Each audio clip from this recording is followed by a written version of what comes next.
बुज़दिल थे, बुज़दिल हैं, बुज़दिल ना रहें, इसके लिए हमारे आर्म्ड फोर्सेस ने ऑपरेशन सिंदूर किया। जब जब अधर्म होगा, धर्म स्थापित करने के लिए अगर हमें लड़ाई लड़नी पड़ेगी, आतंकियों से लड़ना पड़ेगा, हम वो लड़ाई लड़ेंगे। बहुत आए, बहुत गए, सबको जवाब हमने दिया। जब जब अधर्म बढ़ा, हमने धर्म का स्थापना की है। ये हमारा देश का संदेश है। 2 साल के लिए अभी यूनाइटेड नेशन सिक्योरिटी काउंसिल का हिस्सा पाकिस्तान बन रहा है। आप सबको पता है, यूएनएससी इज वेल अवेयर कि 51 टेररिस्ट रिसाइड इन पाकिस्तान। उनको आपको पता है जिम्मेदारी क्या मिली है? उनको चेयरमैनशिप मिली है काउंटर टेररिज्म की, वाइस चेयरमैनशिप। ये ऐसा है जैसे मसूद अजहर और हफीज सईद से कहो चलिए आप ग्लोबल पीस एंड जस्टिस की लड़ाई लड़ें। मसूद अजहर से लेकर आज अगर ये पाए गए अलकायदा के उसामा बिन लादेन, वो वहीं पाए गए।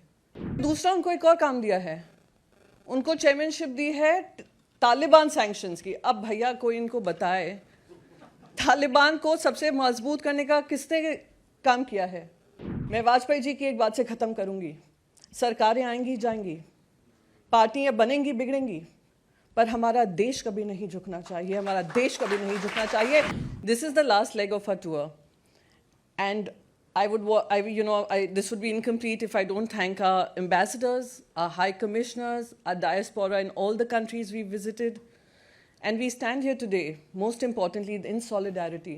हम जो एक साथ खड़े हैं, वो हमारे आर्म्ड फोर्सेस को सलाम करते हुए मैं अपनी बात शुरू करूंगी कि आज वो आर्म्ड फोर्सेस हैं जिन्होंने मुंह तोड़ जवाब उन लोगों को दिया जो हमारे देश के खिलाफ लगातार हमले करते रहे, और हमने हमेशा ही मैच्योरिटी दिखाकर, रिस्पॉन्सिबिलिटी दिखाकर हमने अपना जवाब दिया, उस तरीके से दिया जहां वो लोग समझ लें। अगर नहीं समझेंगे तो उससे बड़ी बुज़दिली कुछ नहीं होगी। बुज़दिल थे, बुज़दिल हैं, बुज़दिल ना रहें, इसके लिए हमारे आर्म्ड फोर्सेस ने ऑपरेशन सिंदूर किया। बार बार हमें कहा जाता है, और मैं मानती हूँ, हम सब मानते हैं, India is a tolerant nation. Absolutely we are a tolerant nation. We are the land of Mahatma, we are the land of Buddha, but we are also the land of Krishna, which I said in my very first speech which I made in Paris. जब जब अधर्म होगा, धर्म स्थापित करने के लिए अगर हमें लड़ाई लड़नी पड़ेगी, आतंकियों से लड़ना पड़ेगा, हम वो लड़ाई लड़ेंगे और हम बिल्कुल नहीं झिझकेंगे। ये हमारा देश का संदेश रहा है, सदियों से रहा है, सेंचुरीज से रहा है। बहुत आए, बहुत गए, सबको जवाब हमने दिया। जब जब अधर्म बढ़ा, हमने धर्म का स्थापना की है। ये हमारा देश का संदेश है।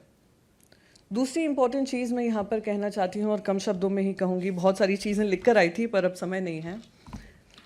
हमने जो ऑपरेशन सिंदूर किया, अपने ही देश में रहकर हमारी आर्म्ड फोर्सेस ने उनके आतंकी हमलों पर, आतंकी जगहों पर हमले किए। ये आतंकी जो जगह हैं वो हमारे देशवासियों ने नहीं निर्धारित की हैं, यूनाइटेड नेशंस ने निर्धारित की हैं। यूनाइटेड नेशंस का काम हम कर रहे हैं उन आतंकी कैंप्स को ख़त्म कर। और यहाँ पर मैं यूनाइटेड नेशन से मुझे बात आती है, 2 साल के लिए अभी यूनाइटेड नेशन सिक्योरिटी काउंसिल का हिस्सा पाकिस्तान बन रहा है।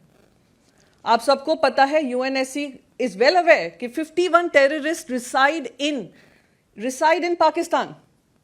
पर उनको आपको पता है जिम्मेदारी क्या मिली है? उनको चेयरमैनशिप मिली है काउंटर टेररिज्म की, वाइस चेयरमैनशिप। ये ऐसा है जैसे मसूद अजहर और हफीज सईद से कहो चलिए आप ग्लोबल पीस एंड जस्टिस की लड़ाई लड़ें, या प्रोफेसर बने, या उनको नोबेल पीस प्राइज के लिए नॉमिनेट करें। 52 terrorists have been identified staying there, but they are going to be chairing counter terrorism. हमें ये कॉल आउट करना चाहिए। ये सिर्फ हमारा ही देश उसको नहीं भुगत रहा है, पूरी दुनिया उसको भुगत रही है। मसूद अजहर से लेकर आज अगर ये पाए गए अलकायदा के उसामा बिन लादेन, वो वहीं पाए गए। फिर दूसरा उनको एक और काम दिया है, उनको चेयरमैनशिप दी है तालिबान सैंक्शंस की। अब भैया कोई इनको बताए, तालिबान को सबसे मजबूत करने का किसने काम किया है?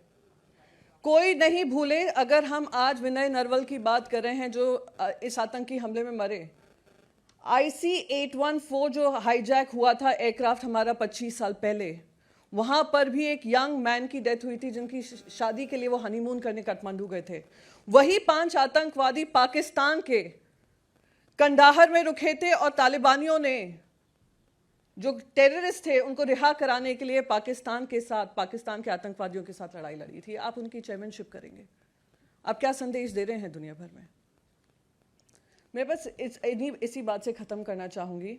आज हम लोग सब, खुशी इस बात की होती है हमारा डायस्पोरा तो हमारे साथ ही है, जो उन्होंने कोशिश की, उनका जो अंदर का जनरल आसिम मुनीर जो फील्ड मार्शल बन गए हैं, उनका अंदर का जिन्ना जाग उठा था और उन्होंने वो एक स्पीच दी थी, हिंदू और मुसलमान साथ साथ नहीं रह सकते। आज इंडिया ने ही दिखाया है कि 200 मिलियन मुसलमान हैं और हम साथ साथ रह सकते हैं और साथ साथ रहकर उनको मुंह तोड़ जवाब दे सकते हैं।